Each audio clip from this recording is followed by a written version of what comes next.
કૃષ્ણ જય માતાજી કેમ છો યુટ્યુબ ફેમિલી બધાય મજામાં ને મજામાં જઈશો અને જો પાછા હતા ને ત્યાં આવતા રહ્યા પિયર આપણે 13 થી 14 દિવસ રોકાણા પાછા છેલ્લે આપણે આપણી ઘરે તો આવવાનું જ છે વાત પાકી જ છે જો 15 દિવસ જાય કે મહિનો જાય કે 2 મહિના જાય આવવાનું એ તો રેડી જ છે એટલે જો આપણે પાછા ઘરે આવી અને રેડી થઈ ગયા છે અને શિવને છે ને તબિયત બરોબર નહોતી એટલે અચાનક આપણે આવવાનું થયું હતું જલ્દી બધો સામાન પેક કર્યો અને જલ્દી આવ્યા અને છે ને શિવને એક તો સરખું નહોતું એટલે એ ખોળામાં બેઠો છે ને હક ન કરે અને ગાડીમાં બેસીને એટલે મને લોચા વળે ને એટલે મેં કાંઈ વિડીયો શૂટ કર્યો નહોતો કારણ કે તાત્કાલિક જ બધું એ ભેગું કરવાનું હતું એટલે અને આજે જો ઘરે આવી ગયા આજે ઘેરેથી પાછો વિડીયો શૂટ કરી દીધો છે અને વાડીવાળા છે ને વાડીએ ગયા છે અને અત્યારે તો હમણાં છે ને આપણે પિયર ગયા હતા ને એટલે દેરાણી ઘેરે હોય કાયમ એટલે આજે તો હજી દેરાણી ઘેરે છે ને દેરાણીને હજી આપણે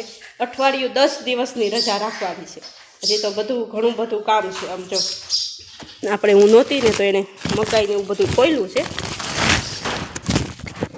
તો આમાં મકાઈ છે આ બાસકામાં મકાઈ છે અને આ બાસકામાંય મકાઈ છે ત્રણેયમાં મકાઈ છે હજી મકાઈ ધોકાવાની છે અને ત્યારબાદ ડાયણું ને એવું બધું કામ કર્યું છે એટલે હજી એને અઠવાડિયાની રજા રાખવાની છે અને અત્યારે 10 જેવો ટાઈમ થઈ ગયો છે જો એ કપડાં સૂકવવા જાય છે ધાબ અગાસી ઉપર જેઠાણી ડાળુમાંથી છટકી ગયો પિયર આટો મળીએ ભાઈ તો એ એમ કે છટકી ગયા પણ આપણે મળી આવ્યા પછી એનો વારો આવશે તો એને મળવા જવા દેવું પણ અત્યારે તો બધું કામ સમેટી લઈએ એટલે પછી એને છે ને આપણે બીજી કાંઈ ઉતાવળ નથી પાર્લરે જવાનું હોય એટલે પાર્લરે જવાનું મોડું થાય એટલે એને પાર્લરે જવા દેવા પડે એટલે હમણાં શોપ રાખીને બધું કામ કરવાનું છે અને ચણાની દાળ તો મમ્મીએ અને દેરાણીએ બધી ઠેકાણે કરી દીધી છે કારણ કે શિવ જસ આવે ને તો એ બીજું બધું કામ કરવા દે થોડા દાળનું ને એવું કામ કરવા ન દે અત્યારે એ શેણાની ઠેકાણે થઈ ગઈ હવે અડદની દાળ રહીશે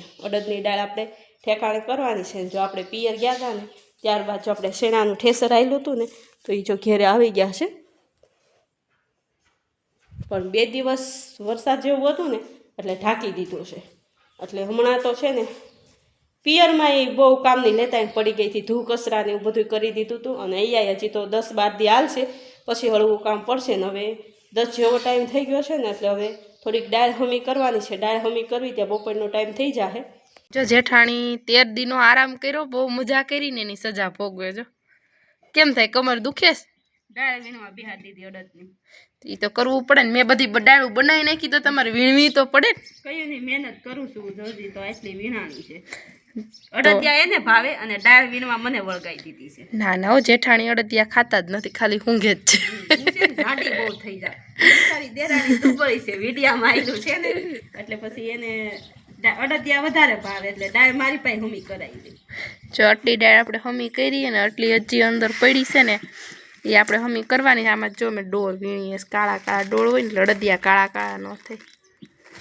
એટલે અમે ડોળ વીણીએ છીએ અને આ જો જેઠાણી એ તારે બહુ મજા કરી ખાદી પાક ને ચીકુ પાક ને એવો ઓગળે છે જો છે ને થેપલા કરવા હતા ને તો દેરાણીને અને મમ્મીને બેને ખાવાતા એટલે મેં ના પાડી થેપલા નથી ખાવા તો દેરાણી છે ને તમે અંદર હતા રૂમમાં ત્યાંથી બોલ્યા પોતે હમણાં સારું ખાધું છે બનાવો થેપલા એટલે હાઈ મારી પાસે પરાણે થેપલા બનાવ્યા અને એને આજ સવારે તો એને એમ જ થઈ ગયું હજી હું દલખાણીયા છું એટલે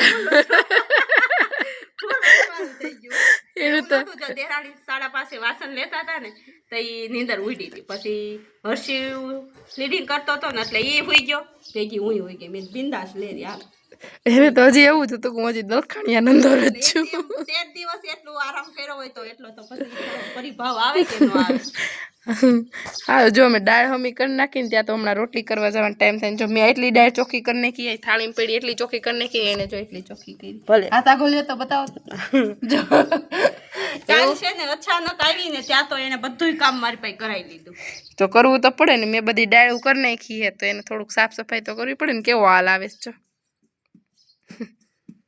છે ને બપોર પછી બજારમાં બેસી ગયા મસ્ત ઠંડો પવન આવે છે 2 દિવસ પહેલાં તડકો હતો કે નહીં અને અત્યારે તડકો એમ તો છે પણ બજારમાં બેઠા એટલે ઓછો લાગે આપણે એમ જો મકાઈ ધોકાવાની છે ને તપ્પા નાખી દીધી છે આખા સોફામાં છે ને આમ ફેલાવી દીધી છે હજી તો આયા તો ચાલુ જ છે સમજો.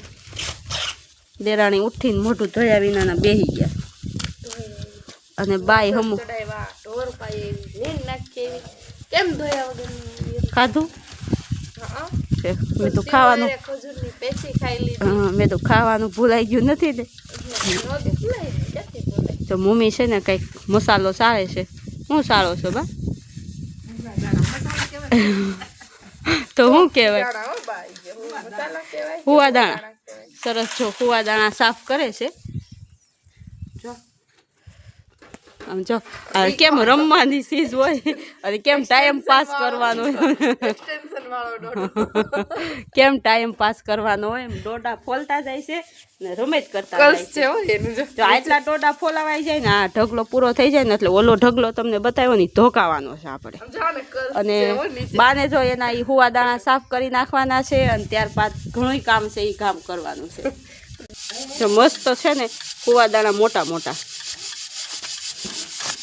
થોડા કાચા પાકા છે કાબા ગધૈયા છે મસ્ત આમાં જો ગધૈયા મસ્ત છે. અમારે બાને બધું કહેતા આવડી ગયું.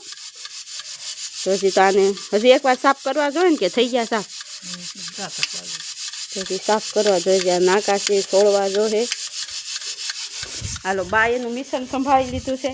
આપણે આપણું મિશન સંભાળી લીધું છે ને ગા તગડવા મોકલા હતા તેને ભેગા આમ જો છે બજારે.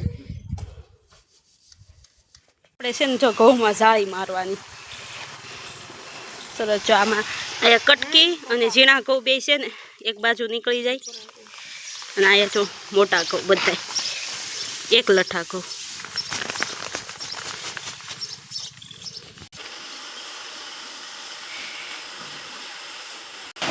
પહેલી જાળી મારીને એના આવા સાફ થઈ ગયા. પછી આ બીજી જાળી મારી તો આમાં થોડીક કણી મિક્સ આવે. પછી જો આમાં આપણે એકવાર જાળી મારવાની છે. આમાં હવે પ્યોર કણી રહી છે. જો આવી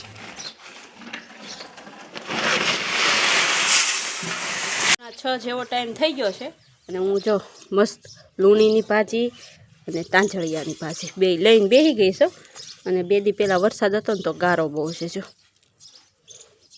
અને એટલા બાસકા સાફ થઈ ગયા. થોડાક વાવલવાના છે એ પપ્પાને ટમી બે જો સાફ કરે છે. પવન નથી એટલે મેં કીધું ત્યાં આપણે ખોટું ઊભું રહ્યું એના કરતાં વીણવા મળી એટલે પછી આગળ વાળુમાં બનાવવાની હોય એટલે દેરાણી નવરા થાય ત્યાં થોડી ઘણી વીણી નાખું પછી સુધારતા જાહે. મિક્સ ભાજી કરવાની છે આજે. અને આ થેલીમાં જોડી છે કંઈ રીંગણું છે લસણ છે એવું બધું. વાડીએ ગયા હતા ને મમ્મી વાડીએ જાય ને એટલે અલગ અલગ પ્રકારની આપણે છે ને શાકભાજી આવે જ કરે. 7:30 જેવો ટાઈમ થઈ ગયો છે અને ઘઉં ને એવું બધું સાફ કરી નાખ્યું. અને તમને ખબર જ છે કોઈની ત્યાંનો રસોઈ બને ને એવી અમારી રસોઈ બની છે. ગજબનું શાક હો. બાકી આમ જો કેટલો ટાઈમ થયો ને એટલી ફોલતા તમને કહું 5:45 વાત હતી 7:15 થયા. અને અત્યારે રોટલી ને એવું થઈ ગયું છે અને દેરાણી હવે સુધારીને આવ્યા છે ભાજી ને એવું બધું. જો સરસ વઘાર કરે છે લીલું લસણ નાખી.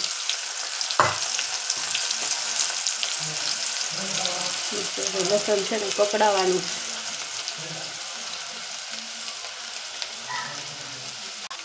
જો આ ભાજી છે ને 3 પાણીએ ધોયું તો એ સાફ થઈ એટલે છે ને બહુ ટાઈમ લાગી ગયો. કા શું કેવું તમારું?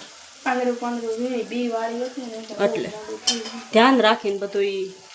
અત્યારનું શાક છે ને નંબર આવે એવું શાક છે. કા ભાજી કહેવાય ને. હું તો મારા જેઠ બાપાનું ફેવરિટ. હા દેરાણી આવ્યા ને તો એને છે ને ભાવતું નહીં. કા ભાવતું મસ્ત છે. ભાજીનો વઘાર મારી દીધો છે. અને આ શું છે તમને ખબર છે? કોને કોને ખબર છે કોમેન્ટમાં જણાવજો મને.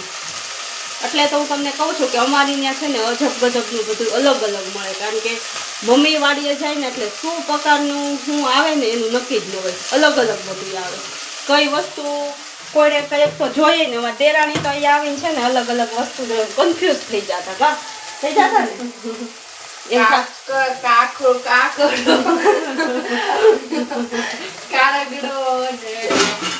કારકડો આવે ને એ જોઈને એને દેરાડીને એમ થતું છે હું છે હારા કેવી સિંગુનો સંભારો ને એવું થતા છે. પણ આવે છે ને તો તમે મને ખાસ કોમેન્ટમાં જણાવજો. તમને એન્ડ લગન આ વિડીયામાં કહેવાનું જ નથી આ શું છે.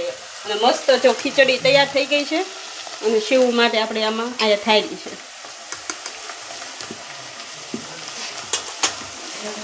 સરસ. હવે જો આપણે છે ને ભાજીને હહડાવા દેવાની છે. રોટલી એ બનીને તૈયાર થઈ ગઈ છે.